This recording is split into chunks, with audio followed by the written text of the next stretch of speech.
Ya, auzubillahi minasyaitonirrajim. Bismillahirrahmanirrahim. Ya, Assalamualaikum warahmatullahi wabarakatuh. Alhamdulillahirabbil alamin wassalatu wassalamu ala asyrafil anbiya'i wal mursalin wa ala alihi wa sahbihi ajma'in. Alhamdulillah, syukur kita kepada Allah. Allah masih lagi hidupkan kita. Allah masih lagi izinkan kita untuk kita tadabbur Al-Quran pada hari ini 22 Ramadan. Alhamdulillah. Kita ada baki sekitar 8 hari lagi sebelum Ramadan meninggalkan kita. Jadi moga-moga Allah beri kita kesempatan untuk kita tadabbur dan bukan sekadar bulan Ramadan tetapi selepas bulan Ramadan moga-moga Allah berikan kita kekuatan untuk konsisten insya-Allah. Jadi sebelum kita mula, kita buka dulu majlis kita pada pagi ini dengan suratul Fatihah. Bismillahirrahmanirrahim.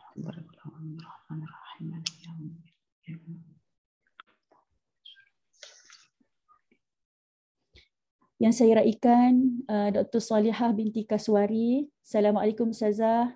Waalaikumsalam warahmatullahi. Alhamdulillah baik. Alhamdulillah.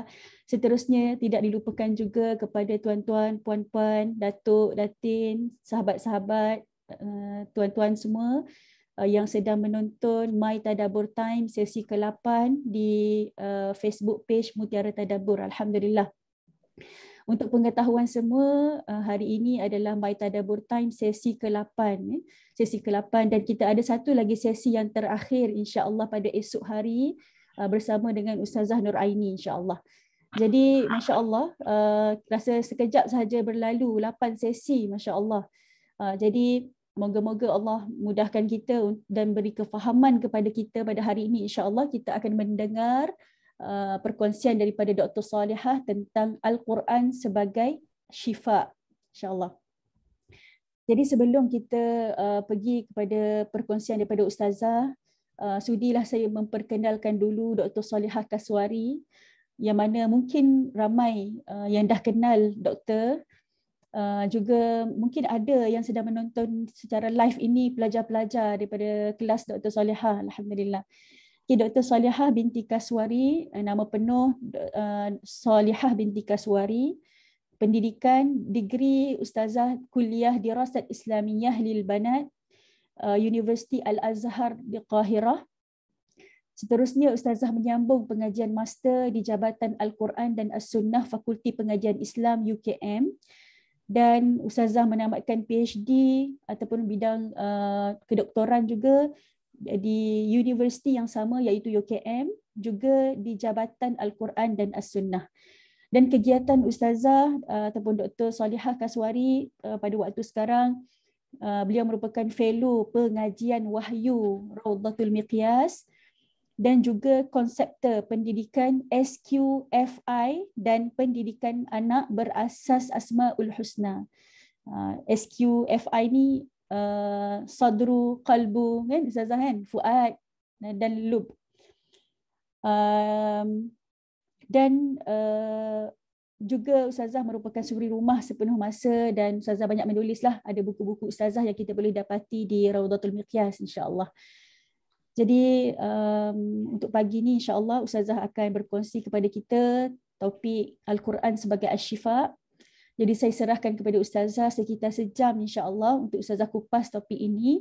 Jadi selepas Ustazah kupas insya-Allah kita akan buka sesi Q&A insya-Allah jika ada soalan kepada Ustazah. Jadi jika ada soalan jangan tulis lagi sekarang di ruangan komen. Nanti kami buka ruangan soalan nanti baru tuan-tuan puan-puan tulis di ruangan komen insya-Allah. Supaya komen itu tak tenggelam naik ke atas, okay, insya-Allah. Jadi saya persilakan Dr. Salihah binti Kaswari, falyatafaddal mashkura. Terima kasih kepada Ustazah Nia Fatma. Saya ucapkan banyak terima kasih. Assalamualaikum warahmatullahi wabarakatuh. Alhamdulillahirabbil alamin wassalatu wassalamu ala asyrafil anbiya'i wal mursalin Muhammadin wa ala alihi wa ashabihi ajma'in. Rabbi shrah li sadri wa yassir li amri wahlul 'uqdatam min lisani yafqahu qawli. Rabbi zidni ilman warzuqni fahman. Amin ya rabbal alamin. Alhamdulillah, pada kesempatan ini saya cuba nak mengupas satu bahagian daripada Al-Quran mengenai fungsi Al-Quran, ya, mengenai fungsi Al-Quran, bahwa Al-Quran itu adalah merupakan syifa untuk kehidupan kita, ya. Mana-mana kita pada time-time seperti ini, ya, tak rasa seronok, tak rasa bahagia, hidup bersedih, murung, tak tentu arah, itu tandanya ada penyakit dan perlu adanya rawatan. Jadi kalau kita bincang tentang syifa itu, kita jangan sempitkan pandangan kita sehingga kita hanya fokus bahwa syifa itu adalah perubatan jasad begitu, ataupun perubatan pada hati gitu. Dia luas, sifatnya sangat luas, ya, syifa itu. Apa saja yang membuat kita tak bahagia, itu tandanya kita berpenyakit. Apa saja yang kita rasa tak seronok, tanda ada penyakit. Ya. Begitu luasnya jenis penyakit, kalau kita membatasi penyakit itu pada aspek jasadi, ya, so rugilah kita ini kan. Ya. Jadi kita diminta untuk meluaskan pandangan dalam bab ini, ya. Jadi itu saya tanya kalau ada perempuan, tuan-tuan, ya, yang tengok ustazah saat ini ada rasa hati macam tak selesa, ada perasaan jiwa yang tak tentram, ada sama jasad pun tak selesa, apa semua yang kira kita jauh daripada rahmat lah itu. Rahmat luar atau dalaman, bila kita terlepas dari rahmat Allah, rahmat luar atau dalaman, itu tandanya kita ada penyakit dan kita perlu dirawat. Ya, kita perlu dirawat. Cuma mungkin ada yang bertanya, apa kepentingan Ustazah bawa tajuk Al-Quran sebagai asyifa nih, kan? Kepentingan tajuk kita adalah sebab kita hidup ini kita nak jumpa Allah. Bila kita nak jumpa Allah, tentu kita ingin jumpa dalam keadaan bersih. Ya, bersih hati kita, bersih jiwa kita. Dan seandainya kalau kita jumpa Allah, ya, jiwa kita tidak bersih, dada kita tidak bersih, kita akan mengalami suasana yang begitu menakutkan di hari akhirat nanti yang kita yakini, ya. Di mana Allah Al-Khabir yang begitu teliti dalam melihat jiwa manusia akan menampilkan, ya, keburukan-keburukan dalam jiwa manusia ini selepas jiwa itu dibedah oleh Allah Al-Khabir. Dan cara Allah menampilkan adalah Allah akan meletakkan pada muka tiap-tiap manusia yang ada penyakit dalam dadanya itu. Kalau saya bertanya pada perempuan dan tuan-tuan, siapa yang suka kuburan? Ada di antara perempuan dan tuan-tuan yang suka kuburan tak? Atau saya tanya pada Ustazah Nik Fatma, Ustazah suka kuburan tak? Masya Allah. Mengingatkan kematian lah, Masya Allah. Saya suka kuburan tak?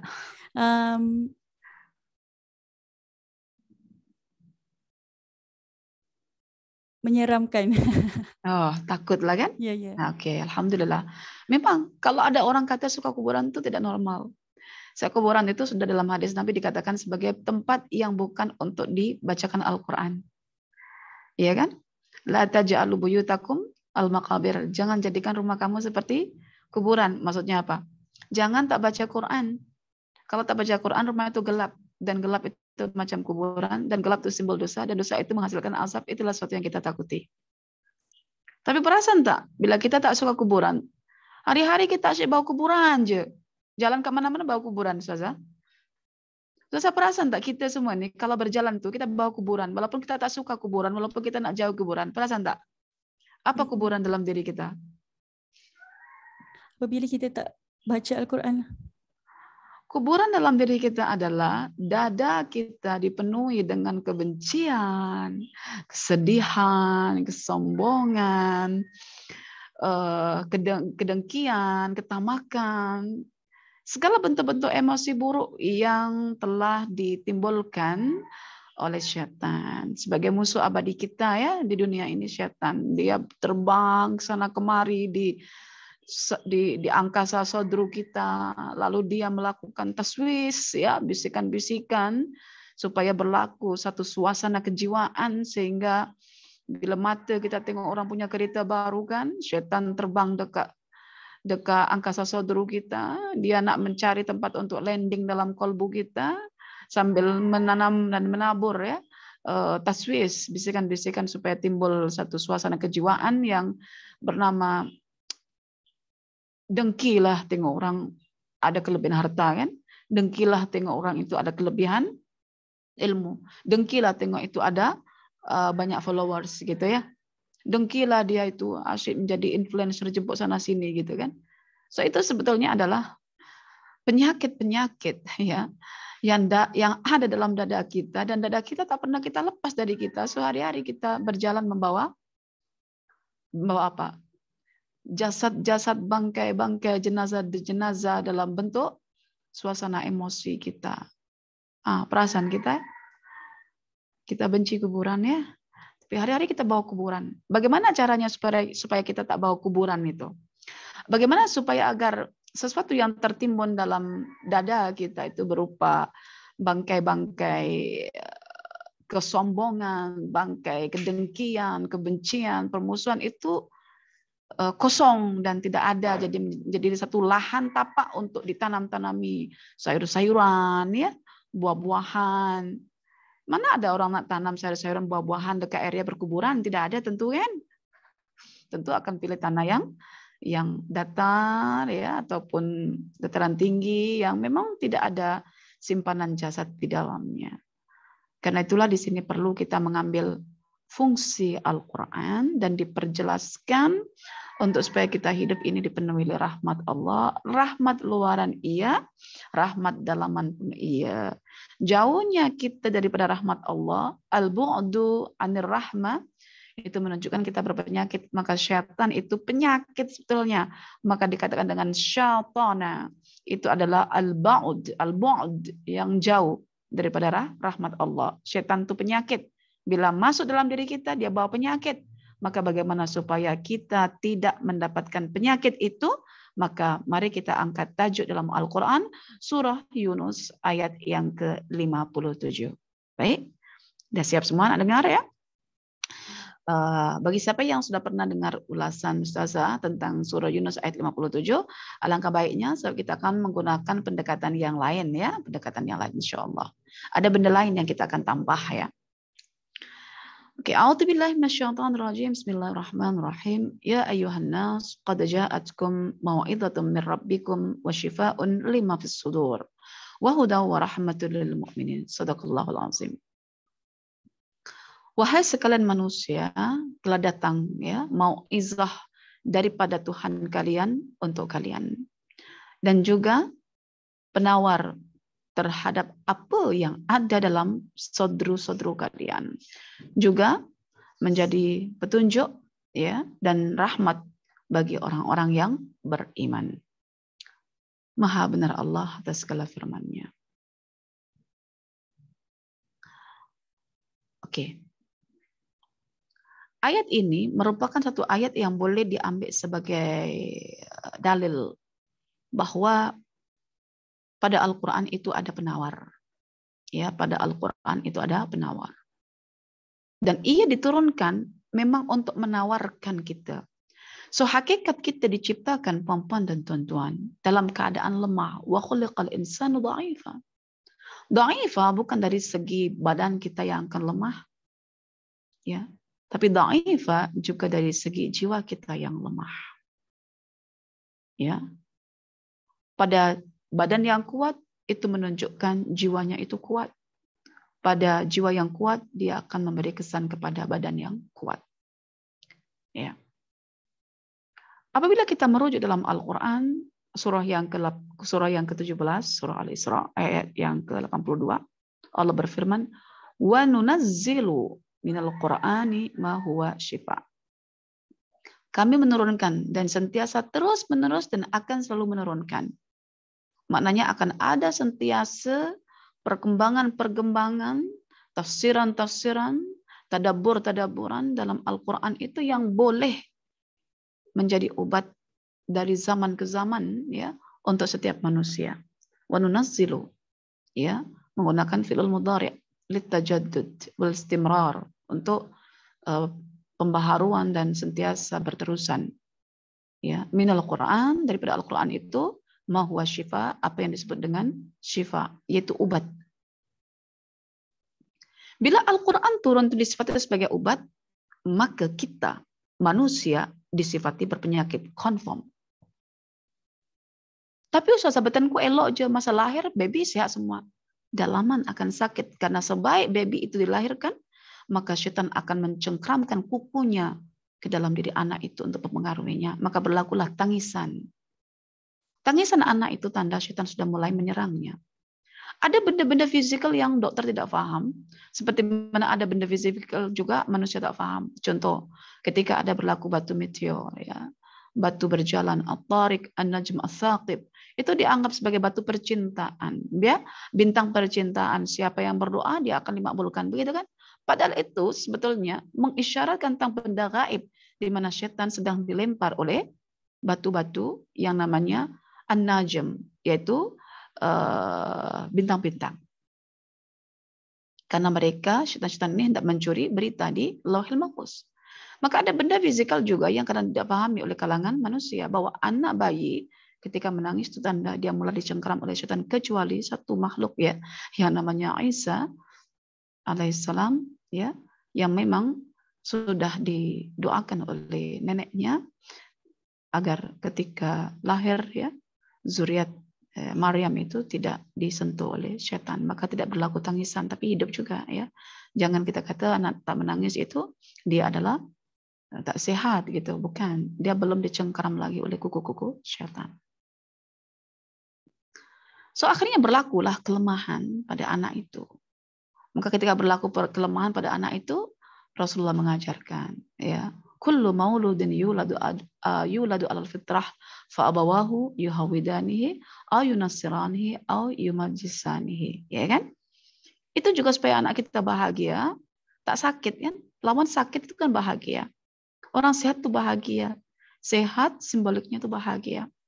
Ya, supaya anak kita bahagia itu maka kita kena bawakan syifa. Al-Qur'an itu merupakan syifa. Ya. Dan walaupun Quran dikatakan sebagai syifa, jangan kita nak kata bahwa fungsi syifa ini bersendirian. Tidak. Dia akan berkaitan dengan fungsi-fungsi yang lainnya sampai betul-betul manusia itu bahagia. Bapak dan tuan-tuan.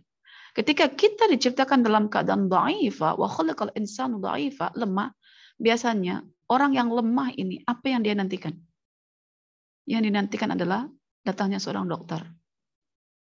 Ya, untuk memberi obat bagi menguatkan jasadnya yang lemah.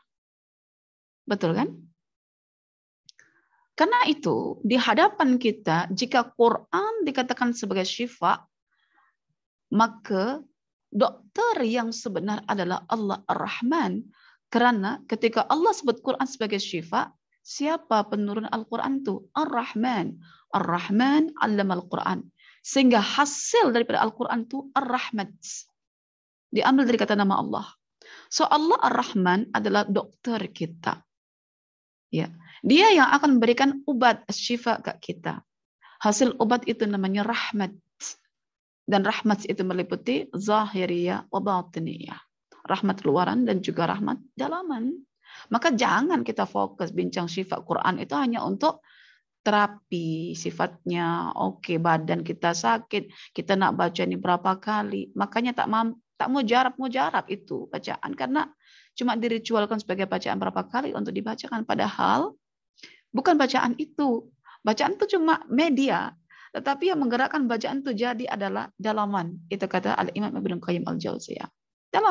Dalaman kita kosong, walaupun 7 kali kita baca doa seperti doanya Nabi Yunus alaihissalam untuk menyembuhkan penyakit jasad, tak jadi, tak mempan. Sebab apa? Dia bacaan itu sebagai media. Untuk menuju kepada rahmat itu mesti kalbunya hidup, yaitu kalbu yang dipenuhi dengan tauhidullah. Kan? Kalbu yang dipenuhi dengan cinta pada Allah. Sehingga ketika dia memohon atas dasar cinta. Oke? Lalu kenal dan mengikrarkan bahwa Allah adalah Arhamur Rahimin. Ya. Lalu bertawasul dengan tindakan Allah, rububiyahnya, bahwa yang buat penyakit, yang akal penyakit, semua yang mengatur itu adalah Allah. Ada tak pengakuan itu? Ya, bahwa Allah Arhamur Rahimin. Ada tak bertawasul dengan Rabbi yang kita tahu Allah itu sebagai zat yang mengatur semesta alam? Ada tak ketika kita berdoa itu didorong oleh rasa cinta, dah kenal Allah, timbul rasa cinta? Ada tak kekuatan tauhid? Bila tak ada benda itu, nak 10 kali, 1000 kali yang ditips-tipskan instan begitu, tak akan jadi benda itu. Ya. Jadi dalaman kita lah yang boleh menghantarkan kata-kata doa kita itu menuju rahmat. Itu yang paling penting. Maka jangan mudah tanya tips, tetapi tanyakan kronologi daripada tips itu bermula dari mana. Karena itu Quran di sini pada ayat yang ke-57 surah Yunus itu bincangkan kronologi. Dimulakan dengan An-Nas sampai Al-Mu'minun. Dimulakan daripada Mau'izah sampai rahmat. Itu tips yang sifatnya kronologi. Oke? Ya ayuhan nas qad ja'atkum mau'izah min rabbikum wa shifa lima fis sudur wa huda wa rahma lil mu'minin. Oke. Lil mu'minin. Hanya bagi orang yang percaya Quran aja, Quran akan jadi syifa. Yang tak percaya pada Al-Quran tak akan jadi syifa. Cuma nanti bagaimana manusia secara umum mau berobat dengan Al-Quran? Nah, bagaimana caranya Ustazah? Orang yang belum beriman nak ambil manfaat Al-Quran. Minta maaf, manusia secara umum lah Ustazah nak ambil manfaat Al-Quran sebagai obat. Bagaimana caranya? Ada langkah-langkahnya nanti insya Allah. Ada langkah-langkahnya. Oke. Jadi kalau Quran dikatakan sebagai syifa, oke, mengikut Al-Quran surah yang ke-17 dan surah yang ke-10 tadi, surah Al-Isra dan surah Yunus. Maka Al-Quran itu turun dari siapa? Saya tanya. Oh, daripada Ar-Rahman. Bermakna Ar-Rahman itu siapa? Dokter yang kita nanti. Qurannya obat, ya, dokternya adalah Ar-Rahman. Hasil perubatan namanya rahmat. Hasilnya. Oke. So, ketika kita faham bahwa Allah itu Ar-Rahman, merupakan dokter kita, kita kena tunjuk kelemahan kita. Ya, termasuk tadi syaratnya tadi itu kena tunjuk kelemahan, kefakiran kita. Itu surat berdoa. Ya, kita kena tunjuk kelemahan kita karena objek Ar-Rahman adalah segala bentuk kelemahan kita, derita kita, kepayahan kita, ketidakbahagiaan kita, kesusahan kita. Apa saja yang di luar kerangka Ar-Rahman, itu namanya kita sedang dalam keadaan perlu Ar-Rahman. So Ar-Rahman itu zat yang memiliki sifat yang belas kasih. Tengok itu kasihan. Karena kasihan itulah dia turunkan Al-Quran untuk mengentaskan kita daripada kesengsaraan. Daripada penyakit yang membuat kita sengsara. Ada orang naik kereta mewah. Ya, kereta Mercedes. Pakai jam tangan mewah, handbag merah. Ya, baju dari sutra. Handphone berjenama. Tapi apa yang berlaku? Yang berlaku sebaik dia dapat message dari handphonenya bahwa suaminya tengah berselingkuh atau jalin affair dengan perempuan lain, adakah dia bahagia? Adakah dia bahagia? Sakit, boleh jadi kena serangan jantung. Boleh masuk hospital dan dikatakan, Puan sebetulnya tak pernah ada sejarah penyakit jantung. Tapi kenapa ada penyakit jantung, serangan jantung macam ini? Oke, dia di-attack daripada luaran. Karena itu hakikat obat itu dia akan menyembuhkan dalaman dulu. Makanya berdoa untuk kesembuhan jasad pun dimulakan dari dalam tadi. Hakikat tauhid mesti ada, ya. Hajah al-faqr mesti ada. At-tamalluk bil hub ada. Ya kan? Al-iqrar bi sifatillah ada. Ya. Kemudian at-tawassul bi rububiyatillah pun ada. Itu mesti kalau tak ada, tak jadi doa-doa itu. Makanya jangan suka dibagi tips-tips. Oh baca Al-Insyirah 10 kali nanti lapang dada. Tak jadi pun. Oh baca doa surah Yunus nanti sembuh daripada segala penderitaan. Tak jadi pun. Sebab bukan itu yang menjadi obatnya. Tetapi perubahan dalam diri kita itu. Melalui Al-Quran. Dia akan jadi obat ketika Quran itu kita baca. Baik. Jadi Ar-Rahman, dokter kita, dia akan menangani segala bentuk kelemahan. Kelemahan jasad kita, kelemahan jiwa kita, ya, kelemahan pemikiran kita, kelemahan sosial kita, kelemahan So penyakit ini luas. Sekarang ada istilah penyakit sosial. Ada kan? Itu penyakit. Penyakit sosial. Di mana pergaulan bebas. Itu penyakit, perempuan. Jangan anggap tak penyakit. Bukankah pergaulan bebas itu yang akan menciptakan penyakit HIV? Kita nak obati HIV-nya ke? Atau kita obati penyakit sosialnya itu? Yang berakar umbi daripada diri manusia itu sendiri. Lagi-lagi manusia. Penyakit rumah tangga, konflik keluarga, itu penyakit dalam rumah tangga. Hari-hari gaduh, itu penyakit. Karena Anda tak bahagia. Tak bahagia itu Andanya tak sehat. Tak sehat itu berpenyakit. So dia menjadi obat bagi rumah tangga. Pemikiran. Ya, pemikiran sekarang orang dikejarkan pada dunia. Nak buat peradaban tinggi melalui mercusuarnya. Tetapi menciptakan banyak senjata untuk membunuh orang susah. Itu penyakit. Ya. Apalagi? Hukum. Bila kepada orang lemah tertegak, bila kepada orang atasan tak tertegak, ya, tajam ke bawah, ya, tumpul ke atas, membuat rakyat gelisah. Ini kan penyakit. Jadi rugi kalau kita fahami penyakit itu hanya kepada penyakit jasad. Ustazah saya sakit kanker, apa dia obatnya? Allah. Memang ada obatnya, tapi jangan spesifikkan benda-benda itu. Karena itu kalau Quran kita fahami syifa. Seluruh Quran itu syifa. Dan kita pahami cuma untuk jasad begitu. Alangkah rendahnya Quran kan? Bukankah Quran itu adalah an-nur, cahaya yang menerangi kegelapan dunia? Quran sifatnya nur, Quran sifatnya adalah al-ma. Maka segala perumpamaan tentang Al-Quran dikaitkan dengan an-nur, al-ma. Nur itu cahaya, ma itu simbol kehidupan. So Quran cahaya kehidupan. Bila kehidupan diterangi dengan Al-Quran, penyakit hilang. Maka kenapa penyakit itu secara jasad dia, bakteria, itu dia boleh berkembang ketika waktu gelap? Karena itulah Quran ketika menerangi, hakikatnya dia mengentas dan menghilangkan penyakit. Dan bila kita tengok Al-Quran, jangan heran. Kalau setan boleh menciptakan penyakit jasad. Dan obatnya bukan ke dokter. Obatnya kepada Al-Quran. Kalau tak percaya, boleh rujuk kisah Nabi Ayub. Nabi Ayub dalam surah Yunus, ya, maaf, dalam surah Al-Anbiya, ayat 83. Beliau menghabarkan pada Allah ihwal jasadnya. Rabbi anni massaniya dur wa anta arhamur rahimin. Ya, duhai Rabb, sungguh aku telah tertimpa dur, ya, kesengsaraan, ya, penderitaan. Wa anta arhamur rahimin, tapi di hadapan penderitaanku itu aku tahu engkau adalah dokter, yaitu arhamur rahimin. Allah Ar-Rahman itu dokter. So Nabi Ayub meminta agar Allah itu secara tersirat, ya, menyembuhkan penyakitnya karena penyakitnya itu mengganggu ibadah dia. Bukan mengganggu keselesaan dia, tapi mengganggu ibadah dia, tasbih dia. Ya. Bila bincang ayat ini, nampaknya penyakit jasad, ya kan? Anni masaniyad dur. Ya. Dan memang betul bila kita rujuk dalam surah Shad ayat 41-42. Ya, memang Nabi Ayub terkena penyakit jasad. Tetapi yang menimpakan penyakit jasad itu adalah syaitan. Tengok. Yang menimpakan penyakit jasad itu adalah syaitan. Ya, Nabi Ayub berkata, "Anni massaniyas syaitanu binusbin wa adzabin." Ya.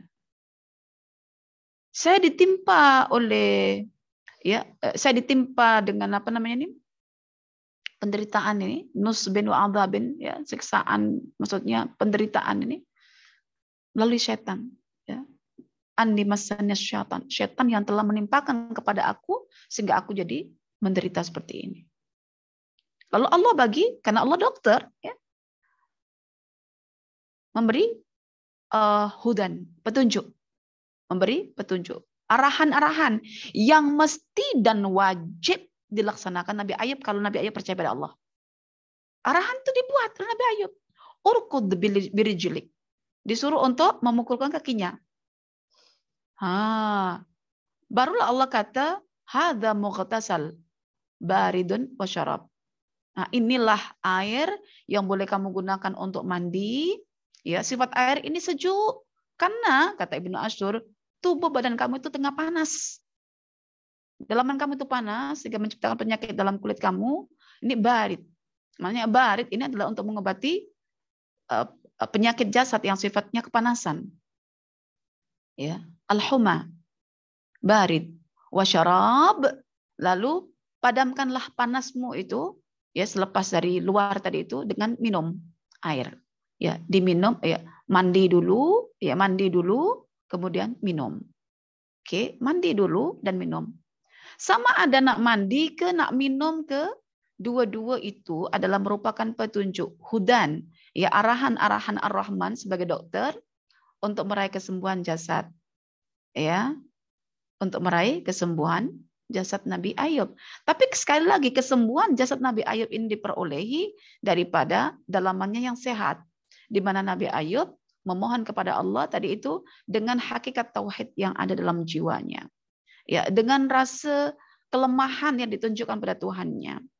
Dengan rasa cinta dalam memanjatkan sebuah doa. Tidak ada keluhan yang sifatnya itu menjatuhkan Tuhan. Dengan pengakuan bahwa Allah adalah dokter yang paling sayang ke dirinya. Arhamur Rahimin. Dan bertawasul dengan sebutan Rabb anni massaniyad durru. Maka Al-Imam Ibnu Qayyim Al-Jauziyah mengatakan bahwa sudah dicoba oleh orang-orang yang yakin dengan Al-Quran sebagai syifa. Mengenai kisah Ayub ini, Nabi Ayub alaihissalam ini, dengan menampilkan syarat-syarat dalaman tadi itu, dicoba dan dibaca berkali-kali, akhirnya sembuh. Jadi siapa nak kata bahwa Quran itu adalah penyakit untuk dalaman saja? Ternyata dia penyakit untuk jasad juga. Karena itu ada setengah penyakit dibawa ke dokter, dokter tak boleh scan, tak boleh analyze apa penyakitnya. Karena itu adalah merupakan masaniyah syaitan yang ditimpakan oleh syaitan. Jadi semua yang manusia rasa tak bahagia yang terkait dengan jasadnya, pemikirannya, sosialnya, rumah tangganya, anak-anaknya, semua itu semuanya penyakit dan Quranlah yang akan menyelesaikannya. Ya. Walaupun saya tak menafikan ada penyakit jasad, kita perlu ke dokter, emang dokter fisikal, ya. Cuma karena kita tengah berbincang tentang Al-Quran, ya saya bincang kapasiti Quran dalam pandangan mufassir. Ya, saya cuma jembatan yang menghubungkan antara pandangan ahli tafsir, ya, seumpama Al-Imam Ibnu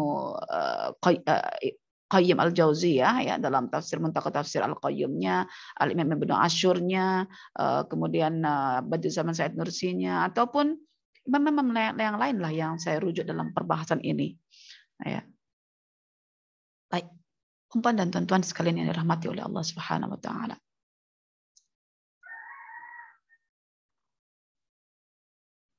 Ketika kita masuk perbincangan pada Quran sebagai asy-syifa, coba kita perhatikan redaksi ayatnya. Wasyifa'un lima fis sudur. Dan obat bagi apa yang ada dalam dada, yaitu obat penyakit jiwa begitulah. Kalau ini dikatakan sebagai obat penyakit jiwa, ya Quran ini, jangan kita nak limitkan untuk jiwa itu. Ini nak kata akar segala akar permasalahan penyakit yang menimpa dewasa ini, mutakhir ini adalah jiwa manusia.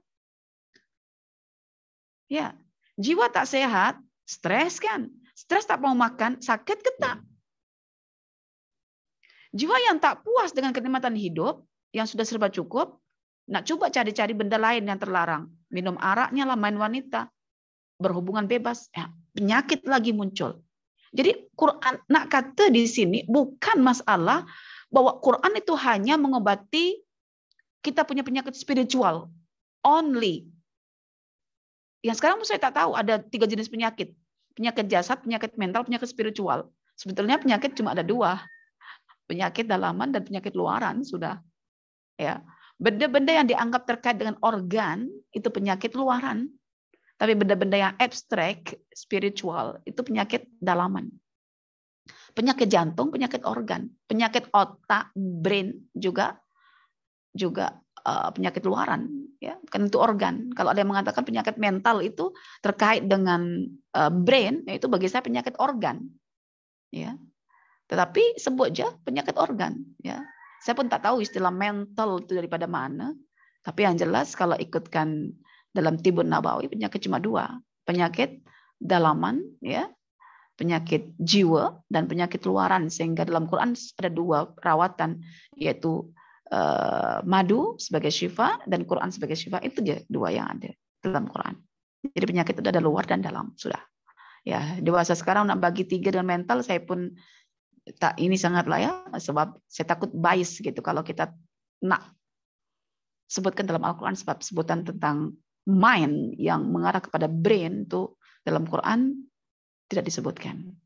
Dan kalau brain itu nampak jelas dia berbentuk organ, ya penyakit luaran lah. Ya, mungkin karena terhentam gegar otak, ya. Dan ramai orang yang berkepala kecil, size brainnya kecil tapi cerdas. Tapi ada yang ramai berkepala besar, otak besar tapi tak pandai juga banyak. Jadi pandai kita bukan ditentukan oleh brain kita, tetapi ditentukan oleh qalbu kita. Ya, maka kita bertadabbur menggunakan qalb. Ya, walaupun menggunakan qalb, tak boleh juga kita nak kata qalbu tadabbur, tak boleh. Tadabbur dah cukup, sebab kalau kita spesifik pada qalbu saja, kita akan menafikan syarat-syarat yang lain. Jadi sebut tadabbur sudah merangkumi segalanya.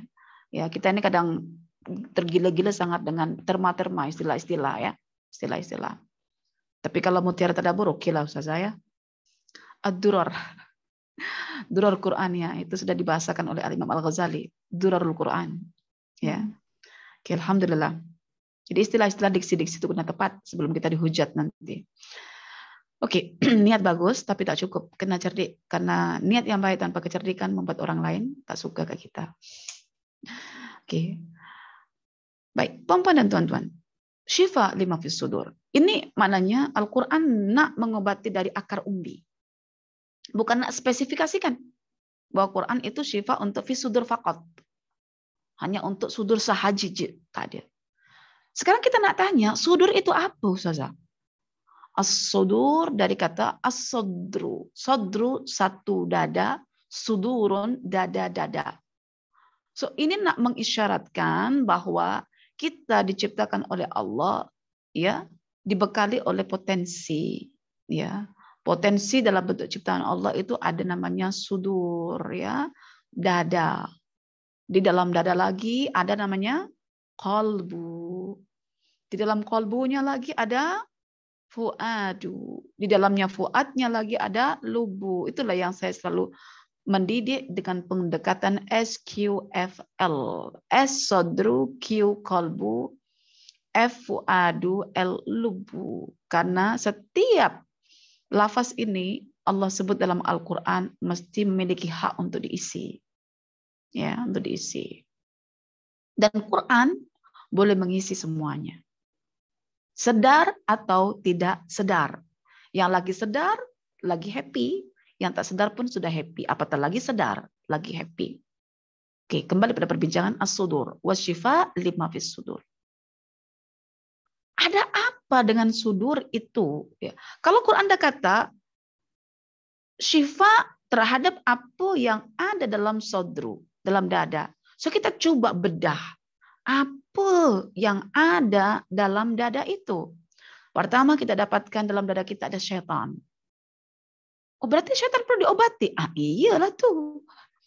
Memangnya syaitan buat apa Ustazah?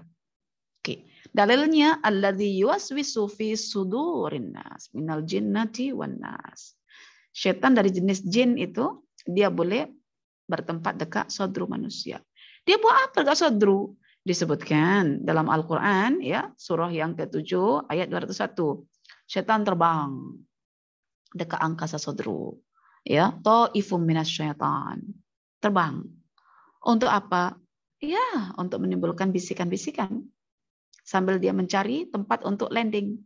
Ya, dia mengepak-ngepakkan sayapnya, ya, sambil untuk landing macam pesawat itu. Dan mulai start turunkan tayarnya, mulai ya sikit-sikit dan nak landing, tunggu. Si berpusing-pusing dekat sodru kita nak mencari bila orang ini lengah gitu, ada ruang dalam kolbunya supaya saya duduk begitu. Supaya nanti boleh tumbangkan kolbu itu menjadi kolbu yang ghairu mu'min. Penyakit. Quran karena dari Allah, kita nak kembali pada Allah, perbincangannya terkait dengan kesucian. hati kita. Tapi kalau non-Muslim tidak ada benda macam ini, maka pendekatan sebaik-baik perobatan adalah Al-Quran. Kalau kita percaya bahwa kita diciptakan untuk bertanggung jawab amal kita di akhirat nanti, jumpa Allah nanti. Jadi itu setan buat apa? Buat taswis, bisikan dalam dada kita. Sambil terbang-terbang, cari masa yang tepat untuk landing dekat kalbu kita. Kalbu itu diibaratkan dalam Quran seperti dataran. Ya. Bila sudah landing ke situ, ya itu tadilah. Dia akan tanam benih-benih pemikiran jahat. Benih-benih pemikiran jahat itu yang akan membuat badan kita berpola aksi mengikut benih-benih pemikiran jahat itu. Jom ini, jom itu, jom ini. Itulah lengah sikit. Makanya Quran kata dalam surah Al-Ahzab, ya ayyuhallazina amanu dzkurullaha dzikran katsira. Diminta untuk banyak-banyak ingat Allah.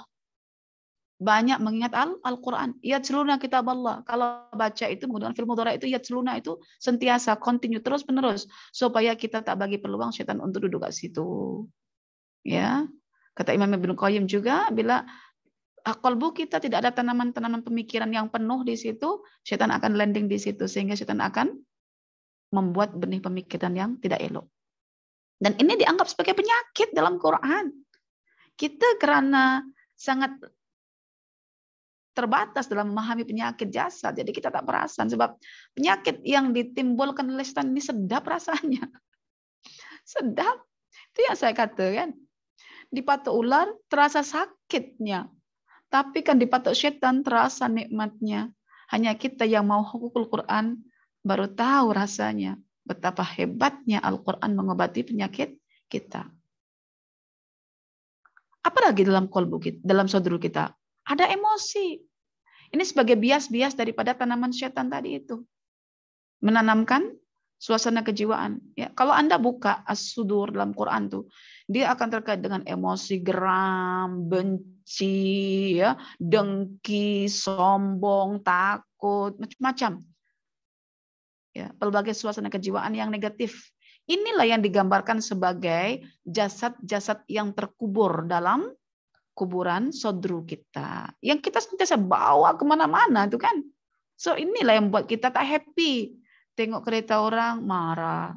Tengok perempuan cantik, kurus tinggi langsing, marah, geram. Tengok anak orang tuh soleh, benci. Kan? Segala kebaikan yang Allah bagi ke orang, direspon dengan ketidaksukaan. Inilah jasad-jasad yang kita bawa setiap hari kemana-mana. Setiap benda baik orang punya, kita respon dengan pandangan sodru yang negatif. Karena sodru itu yang paling dekat dengan jasad kita. Karena dia lapisan luaran. Bila kita tengok kereta orang, wah, sodru kita yang respon. Tapi kalau kita baca, subhanallah, alhamdulillah, Allahu Akbar. Itu kita baca dengan kolbu kita yang berisi nur, cahaya Al-Quran. Sehingga tidak timbul kedengkian. Tapi ketinggian rumah seseorang, kebesaran rumah seseorang, kemewahan rumah seseorang menjadi motif kita boleh bertasbih kepada Allah. Jika ada rumah besar, kita sebut apa? Allahu Akbar. Allah lagi besar daripada rumah besar itu. Dapat pahala. Itu cara menyikapi kebaikan-kebaikan yang Allah bagi ke orang dengan meraih kebaikan balik lagi dalam diri kita melalui kalimat thayyibah. Itu kalau hatinya sehat, tak sakit. Dan Quran itu yang menjadi penawarnya. Lagi apa? Oh, ternyata dalam saudara itu ada Al-Quran. Coba tengok, ada setan dalam saudara kita. Buat apa setan itu? Menciptakan suasana kejiwaan sebaik dia landing dalam kalbu kita. Menciptakan emosi-emosi yang buruk sehingga hidup itu macam sempit aja, walaupun dunia itu luas. Kan? Bila sudah muncul emosi ini, barulah Allah datangkan Al-Quran. Ya, maka Allah berfirman dalam Al-Quran surah Al-Ankabut, ya, bal huwa ayatun bayyinatun fi suduril ladina utul ilm. Bahwa ayat-ayat al-bayyinat, ayat-ayat Quran yang begitu jelas itu diletakkan oleh Allah dalam sodru. Untuk apa? Untuk mengobati emosi. Emosi apa? Emosi yang buruk-buruk. Kenapa dimunculkan oleh setan? Mengapa setan buat? Karena dia sudah tak mau lagi manusia itu menjadi hamba Allah. Dia nak manusia menjadi pengikut setan supaya menambah banyak jumlah penghuni neraka. Ini dasar, ini asas, fondasi. Ya, bila kita tahu dalam saudara kita ada setan, ada emosi, dan Quran yang boleh mengatasi, maka benarlah kiranya bahwa Allah kata wasyifaun lima fis sudur, bahwa Al-Quran itu mengobati, yaitu mengusir, menghalau penyakit-penyakit. Ya, Penyakit apa? Penyakit yang namanya setan. Setan itu penyakit. Karena dia tak pernah bahagia. Orang yang penyakitan tak pernah bahagia. Nah, itu kan. Saya pun baru tahu, ternyata hasil obat. Obat itu kan penawar penyakit. Itu adalah rahmat. Melalui ayat ini. Wa syifa'un lima fis suduri wa huda wa rahmat. Ternyata rahmat itulah kesehatan. Ya, yang berbentuk kebahagiaan. Dalaman dan juga luaran. So, siapa yang jauh daripada Allah Ar-Rahman, bermakna dia berpenyakit. Makanya kalau kita bahagia kat dunia itu, kita nak kembali kemana? Ke pangkuan rahmat Allah, di mana? Di hari akhirat nanti. Sekali lagi, nama Allah Ar-Rahman itu jangan sampai kita lupakan seumur hidup kita, bahwa kita hidup dalam kelemahan, dan Ar-Rahman adalah dokter kita, maka dialah yang turun Al-Quran, maka Quran disifati dengan Asy-Syifa, penawar. Oke, boleh paham di sini ya, perempuan dan tuan-tuan sekalian. Seterusnya, bagaimana kita nak mengobati penyakit ini, Ustazah? Nah, supaya dalaman kita oke, luaran pun oke. Ada orang luarannya sakit, dalamannya sehat, tetapi tidak ada makna penyakit luaran, dia happy aja. Ya kan? Ada orang luarannya serba mewah, tapi dalamannya sakit, murung aja. Mana kita pilih? Ya. Oke. Coba sekarang, mengikut susunan dalam surah Yunus ini sebetulnya bukan hanya sekadar menjelaskan fungsi, tetapi juga kronologi langkah-langkah. Kan? Ya ayyuhannas qad ja'atkum mau'izah. Telah datang kepada kamu mau'izah, yaitu nasihat-nasihat, peringatan-peringatan, ya, atas kelemahan kamu. Kenapa kamu jadi lemah begini kan? Jadi sakit begini, kenapa? Ya, wasyifa'ul lima fis sudur, inilah obatnya atas kelemahanmu tadi itu. Wahudan, dan petunjuk jika kamu ikuti itu, warahmah, kamu akan dapatkan kesehatan, yaitu rahmat Allah Ta'ala. Jadi Allah Ar-Rahman sebagai dokter, ya, pertama sebelum dia kasih obat, dia buat apa? Dia akan bagi peringatan. Ini penyakit kamu ini karena begini gini. Dibagi mau isah nasihat-nasihat tentang penyakit yang diadukan itu. Nah, ini obatnya. Ar-Rahman kata begitu, ini obatnya. Cuma kita akan cari tahu nanti obatnya apa nih Ustazah gitu kan? Nah, insya Allah kita akan bagi tahu apa syifatnya di sini. Inilah petunjuk-petunjuknya penggunaan obat ini. Begini kena kamu lakukan ya. Nantinya warahmah, kamu akan dapat kesembuhan, kebahagiaan, happy. Lil mu'minin, kalau itu kamu percaya, mau ikuti saran aku, kata Allah. Maka segala kesembuhan itu hanya milik orang beriman. Awalnya untuk manusia. Nah, bagaimana agar manusia ini juga boleh ambil Al-Quran, pada ujungnya nanti dia akan jadi mukmin. Ya, dari Quran nanti ujungnya jadi mukmin. Daripada An-Nas dulu, An-Nas secara umum, nanti ujungnya mukmin. Oke. Langkah pertama adalah coba cari dulu mau izo Quran. Jadi terkait dengan syifa ini, jangan terus mana ayat-ayat syifa ya. Kena cari lafaz Al-Quran yang ada syifa tuh, pas itu kita baca berkali-kali, pasti akan sembuh. Selalunya begitu tak? Selalunya orang kalau nak rawatan Quran itu, misalnya sempit dadanya, dia akan cari lafaz yang ada kelapangan gitu. Misalnya surah Al-Insyirah, pasti dibaca berkali-kali. Bukan seperti itu caranya. Ya, saya bagi tahu Pak begitu. Oh, nanti kan kalau kita hendak dapat kesembuhan, cari dalam Quran kata syifa. Oh, dalam surah sekian ada. Kita bacalah. Kut lagi, tak sure. Sementara rahmat hasil kesembuhan itu lil mukmin bagi orang yang mantap imannya, yang yakin betul, bukan kut. Jangan kut, ya. Bukan seperti itu. Terus dibaca berkali-kali begitu, bukan. Lalu bagaimana Ustazah? Berpikir secara kronologi, kita mulakan langkahnya begini. Langkah pertama adalah cari mau'izahnya Al-Quran dulu. Ya, karena syifa diletakkan selepas mau'izah. Dan kita yang percaya ilmu munasabatul Quran, munasabatul ayat, munasabatul alfaz, wa munasabatul ahruf. Insya Allah tidak ada yang sia-sia nih kalam Allah nih. Dan saya dapati ketika saya menganalisis lataiful Quran dalam Quran itu ya, begitulah para ulama itu sangat intens dalam mengkaji antara huruf dengan huruf ya, lafaz dengan lafaz, frasa dengan frasa, ayah dengan ayah, surah dengan surah. Ada satu unity gitu dalam Quran itu. Ada munasabah. Ya, itulah kecantikan Quran itu ya. Di situ ilmu balaghahnya. Jadi pertama perempuan nak sembuh nih, ya ini penyakit secara umum apa saja saya kata. Siapa yang jauh dari rahmat Allah itu berpenyakit. Titik bagi saya. Dan punya penyakit jasad dia itu daripada jiwa. Maka obatnya itu adalah pada jiwa kita dulu, dalam sudur kita. Dan kita sudah tahu dalam sudur kita sudah ada apa? Alhamdulillah, setan itulah puncanya. Tapi jangan salahkan setan. Ya, dialah yang akan menciptakan emosi itu. Maka Quran turun daripada Ar-Rahman sebagai obat, ini obatnya. Oke. Dalam Quran ada apa? Ada mau'izah. Awali dulu dengan mencari mau'izah, nasihat-nasihat dalam Quran. Ya. Maka Ustazah buat kelas ya, Mawa'iz Qur'aniyah itu ya. Antaranya sebagai langkah susulan ya program pengurusan emosi. Ya. Alhamdulillah feedback cukup menarik ya didengar ya. Karena tak sangka ya. Nah, Quran itu obat itu dilihat daripada aspek yang lebih jauh lagi, ya, yaitu dalam mengubah pemikiran touch dalam kolbu dulu, baru nanti berlaku perubahan. Dan nasihatnya bukan hanya bersifat tersurat, jangan buat ini ya, gitu. Tetapi dia yang tersirat.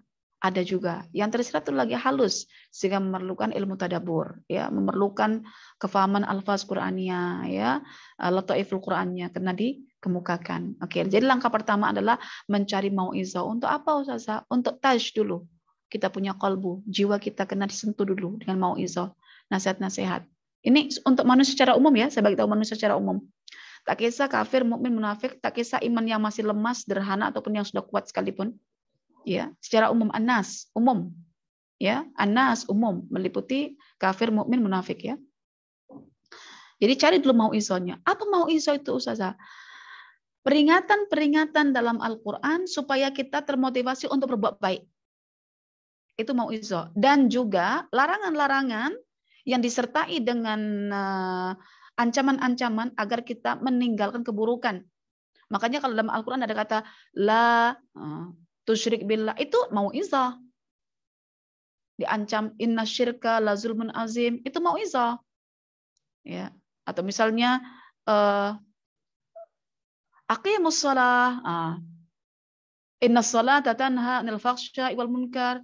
Itu juga mau'izah, nak ingatkan bahwa salat itu boleh menghilangkan apa? Perbuatan fahsya dan juga munkar yang boleh mengganggu kehidupan sosial, bahkan mengganggu penyakit-penyakit jasadiah. Ya, oke.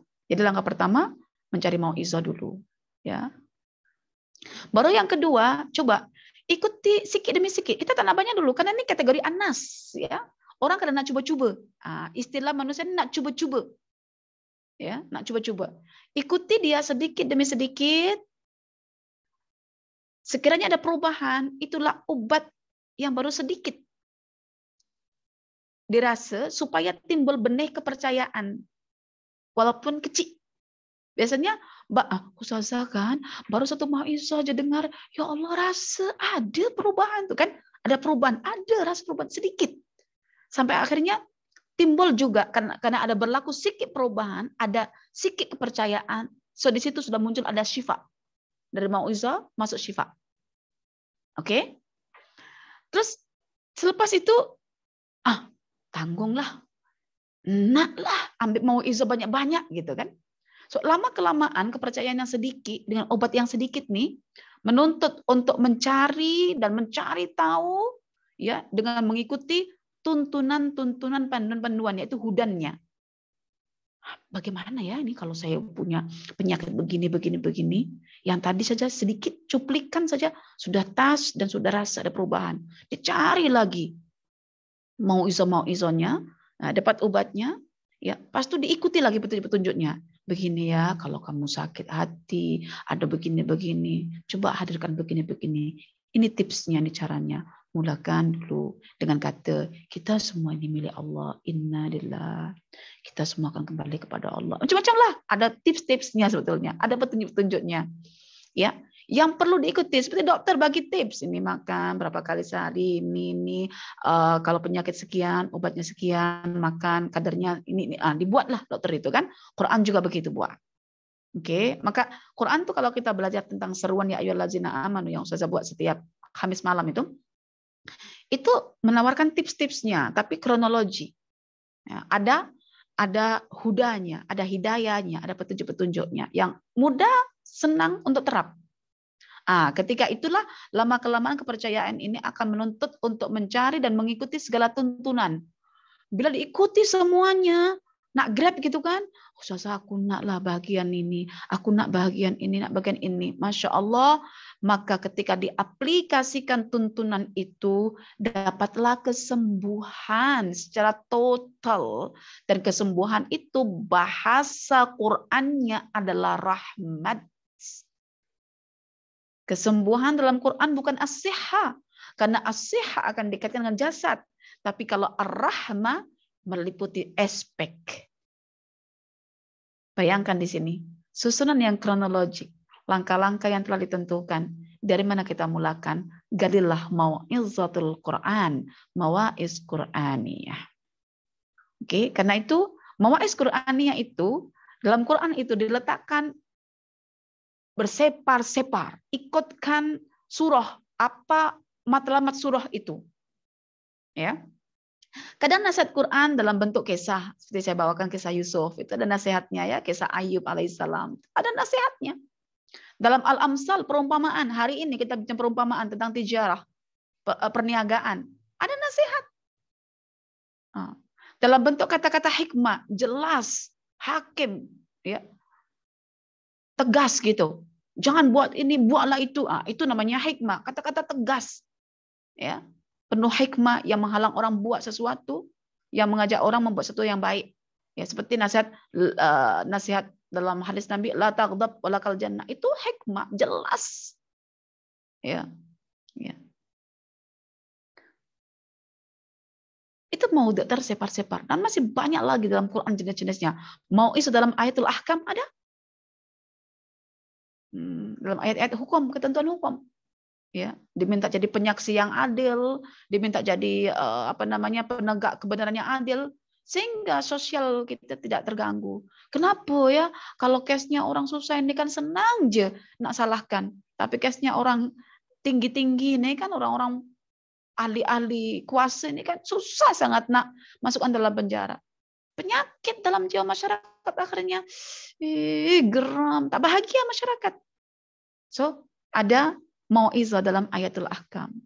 Di samping ayat al-qisah, al-amsal, al-hikmah, ini mau'izatul Quran. Karena itu puan-puan dan tuan-tuan, berinteraksi dengan Al-Quran itu bukan setakat untuk membaca dan diritualkan untuk khatam. Memang benar ada pahala, tapi akan lebih baik lagi sekiranya membaca Al-Quran itu disertakan dengan pemahaman untuk diikuti dan akhirnya menjadi rahmat, yaitu obat dan segala obat segala obat. Itulah yang boleh saya sampaikan. Semoga bermanfaat dan saya kembalikan kepada moderator ya Ustazah Nik Fatma. Jazakillah khairan Dr. Salihah untuk perkongsian tadi, Masya Allah. Dr. kongsikan tadi melalui ayat surah Yunus ayat 57, adanya kronologi ataupun penyembuh kan untuk kita punya penyakit dan sebagainya. Dan ada 4 langkah tadi yang saya sharekan, mau'izah, syifa, hudan, dan akhir sekali kita akan dapat kesembuhan, iaitu rahmat Allah itu. Dan menarik Ustazah beritahu tadi, kesembuhan di dalam Al-Quran ini bukan as-sihah, kan, bukan kesihatan secara zahir yang kita faham kesihatan, tetapi kesembuhan yang Allah berikan iaitu rahmat Allah kepada kita semua, insya-Allah. Jadi saya menunggu juga jika tuan-tuan, puan-puan semua yang saya rahmati yang sedang berada di Facebook Live, seramai 270 lebih, alhamdulillah, peserta yang join pagi ni. Jika tuan-tuan, puan-puan ada soalan, jemput tulis di ruangan komen, insya-Allah kita akan dapat pencerahan daripada Dr. Salihah, insya-Allah. Kita masih tunggu lagi lah soalan-soalan. Setakat ni belum lagi ada soalan. Tetapi ada yang tanya, Ustazah, macam mana saya nak join kelas mau'izah? Tapi ada yang dah share dah nombor telefon. Mungkin nombor telefon admin untuk kelas tersebut mungkin. InsyaAllah boleh hubungilah. Nombor handphone yang untuk itu, untuk kelas Mawais, coba bagi nombor. Ada yang dah share di ruangan komen. Cuma saya tak pasti nombor telefon tersebut ataupun bukan. Okey, siap ya. Nanti Kalau Ustaz akan share insya-Allah. Insya-Allah. Saya akan share nanti insya-Allah. Jemput ya tuan-tuan puan-puan jika ada soalan insya-Allah. Ada satu soalan daripada Puan Nur Zarina Habib. Dia ada tanya, Assalamualaikum doktor, nak tanya, bukankah syaitan tak ada kuasa tanpa izin Allah? Dan saya pernah dengar, jangan kita berkata, sebab syaitan lah terjadi macam ni. Sebab nanti dia lagi sombong dan dia ingat dia ni berkuasa.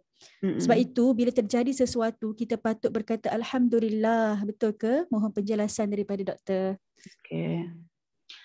Baik. Semua yang berlaku memang dengan izin Allah Ta'ala, ya, dan Allah memang memberi kuasa kepada syaitan. Jangan lupa, semuanya dibagi oleh Allah seperti Allah bagi kuasa kepada Dajjal, ya, semuanya. Tapi kita kena tahu, ya, siapa pelaku itu, ya, pelaku yang diberi kuasa oleh Allah, sehingga kita diminta oleh Allah, jadikanlah syaitan itu sebagai musuh yang jelas, ya. Jadikan syaitan itu sebagai musuh yang jelas. Inna syaitana lakum aduwwun mubin. Kan Allah dah bagi tahu. Allah dah bagi tahu siapa syaitan itu, dan Allah juga bagi tahu apa-apa kerja syaitan itu, dan apabila kita terikat oleh syaitan, memang kita tak dibenarkan untuk salahkan syaitan. Mengapa? Karena Allah sudah bagi tahu syaitan itu siapa. Lalu kenapa kita ikut syaitan? Syaitan juga berkata begitu, fala talumuni walumu anfusakum. Jangan kamu nak salahkan aku. Salahkan diri kamu sendiri. Kenapa kamu nak ikut aku? Bukankah Allah tawarkan satu petunjuk Al-Quran, ya kan? Satu namanya petunjuk hawa nafsu yang disokong oleh syaitan. Nak pilih mana? Ya, itu terpulang pada kita punya pilihan. Dan ketika kita diminta untuk memilih, Allah bagi potensi untuk memilih, yaitu akal kita untuk berpikir. Kadang-kadang experience kita sudah menunjukkan siapa yang nak kita pilih. Bila kita follow hawa saja kan, tampar anak, plong-plong, apa yang berlaku lepas tampar anak itu? Anak tertidur misalnya, nangis, kesian. Iya kan? Nah, kalau ikutkan Al-Quran, wal kaziminal ghaidha, jangan tampar anak kamu. Setan sudah masuk dalam saudara kita, bisikan, luahkan, ditamparlah anak itu. Tapi Allah bagi fitrah dalam diri kita, potensi berupa satu petunjuk berupa fitrah, kita akan menyesal. Maka ketika anak itu tidur, kita pandang, aduh mama menyesal. Itu kan experience. Nah diulang lagi ke tidak. Nah, satu, tampar anak dan rasa menyesal. Menyesal itu sampai menangis-nangis, itu tanda tidak bahagia, tanda sakit jiwa kita. Karena kita melanggar aturan Al-Quran. Aturannya Quran adalah, surga seluas langit dan bumi menanti kamu, wahai ibu, sabar. Anak-anak itu bila berperangnya buruk, tengah tunjukkan, mama, umi, tolong bimbing aku ke jalan yang lurus. Jangan jadikan aku orang yang tak bahagia, umi. Maka dia tunjukkan action dia, karena itu anak kan tabung kesabaran kita. Jadi kita memang tidak salahkan syaitan. Macam mana kita salahkan syaitan? Kalau kita salahkan syaitan, syaitan akan tanggung jawab kita. Tapi bagaimana tentang jawab kita, sedangkan kita ada Al-Quran di depan kita. Ada potensi ahsanit taqwim untuk merespon Al-Quran. Jadi bukan kita, bila kita nak menisbahkan keburukan dari syaitan, bukan kita nak powerkan syaitan. Tidak. Kata-kata kita tidak ada mempowerkan syaitan. Kita pengakuan je. Memang Allah dah kata syaitan yang buat benda macam itu. Kita ini kadang terjebak oleh ilmu New Age Movement. Bila kita kata akan jadi begitu kan. Apa yang kita dapat adalah apa yang kita fikir, gitu kan? Tak. Kita sudah tahu Quran dah kata inna syaitan lakum aduwwun mubin. Jadi bila kita misalnya terlanjur menampar anak, contoh perbuatan salah ya. Kita memang akan katakan ini semua memang perbuatan syaitan. Ya, maknanya apa? Syaitan menghasut kita, lalu disambut oleh hawa kita yang cenderung untuk meluahkan keselesaan. Orang itu kalau sudah marah, ya kan? Itu kan kadar gulanya besar. Ya, lalu dia nak meluahkan karena dia kuat. Kalau ditahan tak sedap. Bila meluahkan tuh memang sedap, best gila. Ikut setan tuh best gila memang. Ikut nafsu lagi lah. Dua-duanya dapat kan nafsu itu. Jadi bila kita tahu itu adalah kerja setan, kerja hawa nafsu kita, tapi dalam masa yang sama kita boleh menangkalnya. Bila kita boleh menangkalnya dengan potensi ahsan takwim kita itu, maka di situ tidak ada hak bagi kita untuk menyalahkan setan. Haknya bagi kita adalah kenapa kita tak gunakan potensi ahsan takwim kita berupa akal sehat kita melalui experience yang pernah Allah tunjukkan.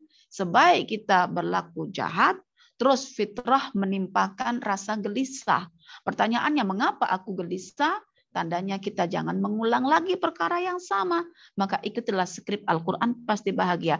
Saya kalau misalnya geram, marah, saya akan katakan, kalau bukan karena surga yang Allah janjikan, aku udah marah, maka aku tahan. Seketika tahan, merenung, ingat Allah, tenang, jiwa itu tidak ada penyesalan. Pas itu ada rasa seronok, alhamdulillah tadi tak sempat nak pukul, padahal tangan sudah begini nih kan. Nah, itulah experience. Jadi tak boleh kita salahkan setan, tapi tetap kita nak kata bahwa ini ada hubung kait dengan setan. Supaya kita waspada bahwa kita punya musuh. Musuh kita bukan hanya setan, tetapi juga hawa nafsu yang cenderung kepada keselesaan jasad, yaitu syahwat. Baik, itu saja. Jazakillah khairan Dr. Salihah untuk pencerahan soalan tadi. Ada lagi beberapa soalan lah. Mungkin saya akan pilih lah kot insya-Allah. Bagaimana cara untuk kita gunakan Al-Quran sebagai penyembuh untuk penyakit-penyakit zahir? Okay. Mungkin ada yang perubatan Islam dan sebagainya kan, Ustazah? Oke, kalau saya rujuk dalam tip bukan tip Nabawi, dalam karya Al-Imam Ibnu Qayyim Al-Jauziyah, Ad-Da' wad-Dawa, ya, Ad-Da' wad-Dawa, dan disusun semula dalam beberapa ayat-ayat pilihan, ya, yang dihuraikan oleh Al-Imam Ibnu Qayyim Al-Jauziyah sehingga menjadi muntaqah tafsir Al-Imam Ibnu Qayyim, ya.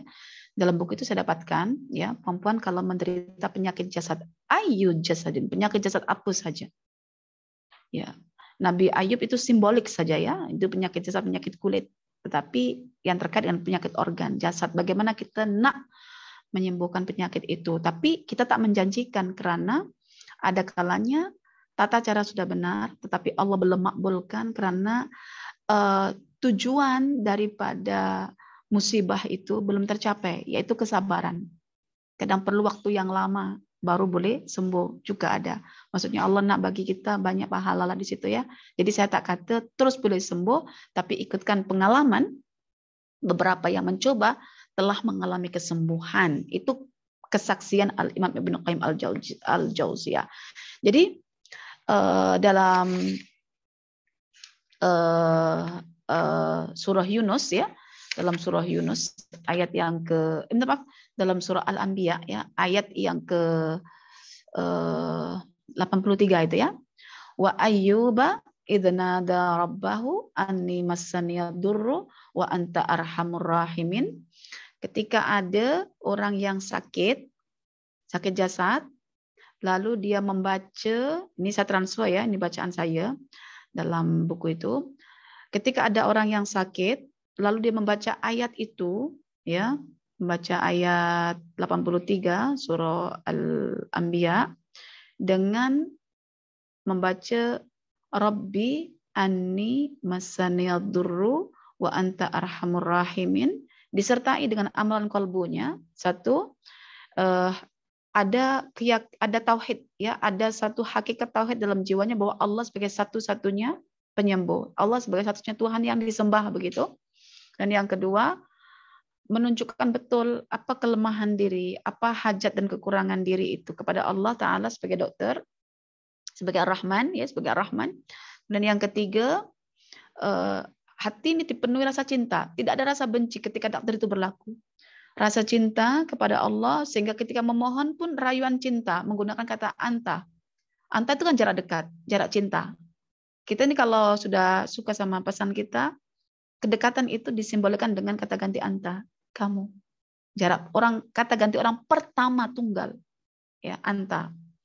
Ya, kemudian yang keempat adalah mengakui dulu bahwa Allah sebagai Arhamur Rahimin, bukan manusia, bukan yang lainnya. Allah satu-satunya yang paling rahmat di antara yang memberikan rahmat yang lain. Ya, pas itu menggunakan lafaz Rabb, yakin bahwa semua ini adalah dalam aturan Allah. So kita berdoa kepada rububiyah Allah. Apa rububiyah Allah itu maksudnya? Allah itu bertindak, mengatur, mengurus, menarik, memberi, ya. Itulah kerja Allah Ta'ala, ya. Menarik kesehatan kita, memberi kesehatan itu Allah punya kerja. Bila ada 5 perkara itu, kata Ibnu Qayyim, waqad jarraba hadza, dan ini telah ditajrib, telah dilakukan, dicoba, alhamdulillah orang itu mengalami kesembuhan, ya. Dengan membaca 7 kali bacaan Rabbi anni massani yadurru wa anta arhamur rahimin, dengan menghadirkan 5 poin tadi itu, insya Allah akan berlaku kesembuhan. Tetapi sekiranya tidak, kena ingat bahwa Allah memberikan rizki kat kita, memberikan rahmat kat kita, bukan ikut keinginan manusia, tetapi mengikut pengetahuan Allah terhadap maslahat manusia. Mungkin dah menepati, tetapi Allah belum menghendaki benda itu karena ada sesuatu yang Allah hendak berikan yang lebih baik lagi, begitu. Jadi bukan masalah sembuh ke tak sembuh, ya, tetapi menghambakan tidak kita ini dengan Allah ketika Allah bagi kita kelemahan. Nah, saatnya bila nampak kelemahan dalam jasad kita, kita mengabdi kita pada Allah, ya Allah, benda yang bersamaku ini milik kamu. So anytime kamu nak ambil, engkau yang memilikinya. Cuma bagilah kesabaran dalam diriku agar tidak mengeluh perkara ini kepada orang lain, ataupun bahkan timbul rasa benci, ya, dengan benda ini. Jadi itulah dicoba dulu. Ya, mungkin tak sembuh seketika, tapi tenangnya jiwa itu boleh membantu organ badan kita supaya dia rilis sel baru, ya kan begitu. Kalau dalam ilmu psikologi itu, ketenangan jiwa itu sangat membantu dalam pengobatan jasad. Ya, mungkin perlu lama sampai rilis sel-sel yang sudah mati, hormon-hormon yang sudah mulai kandas, ya, mulai hilang. Itu semuanya dengan cara menyadari bahwa kita adalah sebagai hamba Allah. Maka puan-puan dan tentu saya bagi tahu, terkait dengan penyakit jasad ini, Allah hanya ingin kita menunjukkan kehambaan kita. Makanya ketika Allah sebut Nabi Ayub dalam Al-Quran terkait penyakit jasadnya, Allah sebut dia sebagai abdana, hambaku. Rujuk dalam surah Sad ayat yang ke-41. Nah, itu intinya. Oke, baik. Jazakillah khairan Ustazah. Ada banyak juga soalan-soalan ni Ustazah, jadi kita nak raikan semua atau macam mana? Cukuplah. Cukup dulu kan. Mungkin jika ada soalan-soalan lagi, mungkin nanti boleh tanya sendiri Ustazah di ruangan page Ustazah sendiri, insya-Allah, jika ada yang nak tanya. Dan mungkin juga soalan-soalan yang ditanya tadi tu dah termasuklah dalam penerangan Ustazah tadi. Sebab kita punya program sehingga pukul 11.10 pagi. Jadi mungkin Ustazah Dr. Solihah pun ada komitmen lain. Jadi kami mohon maaf jika tidak dapat nak raikan semua soalan tuan-tuan puan-puan. Tapi insya-Allah jika ada soalan dan soalan tersebut perlukan jawapan yang tepat daripada Ustazah ataupun jawapan yang segera daripada Ustazah, mungkin boleh PM lah di page Ustazah sendiri, insya-Allah. Boleh Ustazah, ya? Insya-Allah. Ya, untuk yang mawaiz Qur'aniyah tadi itu, ya, boleh berhubung pada nombor 011 3665 8422. Insyaallah, ya, moga-moga dapat kebaikan lah, ya, ketika mengikuti kelas itu nanti, insyaallah, ya. Boleh di PM, ya, nombor 011 3665 8422, ya. Kadang-kadang kita tak terus responnya sebab kita nak mengumpul dulu pun satu-satu gitu, kadang beberapa hari, ya, baru kita coba respon lah, ya. Kadang, ya, terlepas, ada yang terlepas, ada yang termasuk begitu, ya. Itu rezeki lah, semua rezeki Allah Ta'ala. InsyaAllah. InsyaAllah. Jazakillah khairan Ustazah untuk perkongsian tadi. Masya Allah, kita dapat sesuatu pada hari ini bahawa Al-Quran ini bukan sahaja kita lihat secara zahirnya dia penyembuh, apabila kita baca ayat tersebut dia akan sembuh dan sebagainya, tetapi dengan rahmat Allah, dengan kesabaran apabila kita bertawakal kepada Allah, kita berusaha kerana Allah dan sebagainya, itulah kesembuhan dari sudut rahmat Allah kepada kita, kepada hati kita dan sebagainya. Dan dalam sadru kita seperti yang Ustazah bagi tahu tadi, adanya syaitan, kan? Ada syaitan yang yuwaswisu fi sudurin nas. Jadi kita berusaha untuk tidak terikut dengan apa yang syaitan bisikkan di telinga kita, kan, seperti mana yang Ustazah bagi contoh tadi, mungkin dengan anak kita, mungkin kita termarah dan sebagainya, nanti kita akan menyesal juga. Jadi kemarahan tersebut akan berakhir dengan penyesalan. Jadi alangkah ruginya kita, kan. Jadi kita jadilah seperti yang al-kazimin tadi, yang orang yang menahan kemarahan, kan Ustazah, yang mana syurga terbentang luas untuk mereka, insya-Allah. Jadi kita dah di penghujung program. Saya nak ingatkan, insya-Allah My Tadabbur Time sesi ke-9, iaitu sesi yang terakhir, iaitu esok hari insya-Allah pada pukul 10 pagi bersama bersama Ustazah Nur Aini binti Makdin, Ustazah Noni, insya-Allah, dengan surah At-Tahrim, insya-Allah. Jadi saya jemput semua untuk join pada esok hari, dan jika yang tak dapat join, insya-Allah kita akan kongsikan playlist rakaman, insya-Allah. Dan untuk kelas hari ini pun kami akan masukkan di dalam playlist rakaman My Tadabbur Time. Nanti boleh puan-puan buat rujukan untuk ulang kaji dan sebagainya, insya-Allah. Jadi jazakillah khairan Dr. Salihah Kaswari kerana sudi untuk berkongsi kepada kita semua pada hari ini. Jadi kita doakan Allah beri kepada kita kesembuhan dari sudut penyakit-penyakit hati kita. Kita tak nak jadi kuburan, tadi Ustazah bagi tahu tadi, kan. Kita tak nak ada dengki, kita tak nak ada hasad dengan orang lain dan sebagainya. Lagipun kita di akhir Ramadan ini, kita nak kita bersama dengan manusia, kita tiada masalah dengan manusia. Kalau kita ada termarah kepada sesiapa, kita ada terdengki dengan sesiapa dan sebagainya, kalau boleh 10 akhir Ramadan ini kita settlekan awal, dan moga-moga Allah beri kita malam Lailatul Qadar, insya-Allah, dengan cara kita menghubungkan silaturahim dengan orang lain, dan Allah akan buka lagi kebaikan-kebaikan yang lain, insya-Allah. Jadi jazakumullah khairan juga kepada semua peserta yang sudi ikuti sehingga akhir rancangan. Alhamdulillah. Kita jumpa lagi esok, insya-Allah. Dan ada admin dah pinkan ada satu mesej itu tentang jika ada yang berminat untuk mendapatkan buku-buku tadabbur, mungkin boleh ke link yang disediakan di ruangan komen. Dan juga kami Mutiara Tadabbur, sepanjang Ramadan ini kami ada buka infak buku tajwid kepada pelajar-pelajar ma'had tahfiz, sekolah-sekolah, surau dan masjid yang memerlukan buku tajwid. Buku tajwid yang kami sediakan itu adalah buku tajwid yang berbentuk infografik, yang menarik dan sebagainya lah. Jadi mudah untuk kita faham ilmu tajwid. Dan dia ada 2 set, ada nota dan buku latihan. So kami buka kepada sesiapa yang nak infak buku tajwid ini kepada pelajar-pelajar sekolah tahfiz, sebab kami akan bagi kepada next nanti, insya-Allah, kepada pelajar di sekolah di Petaling Jaya, insya-Allah. Kami sedang kumpulkan lagi, insya-Allah akan cukupkan 40 set, insya-Allah. Jadi apa-apa update tentang infak ini kami akan bagi tahu di Telegram Mutiara Tadabbur. Jemput join juga Telegram Mutiara Tadabbur. Dan insya-Allah moga-moga hasil infak tuan-tuan puan-puan akan membantu pelajar-pelajar di Ma'had Tahfiz untuk memahami lagi ilmu tajwid, insya-Allah. Itu saja daripada kami. Saya memohon maaf atas kekurangan, kekhilafan sepanjang mengendalikan program ni. Jumpa esok, insya-Allah. Jadi kita tutup dulu majlis kita dengan suratul As dan tasbih kafarah. Subhanallah.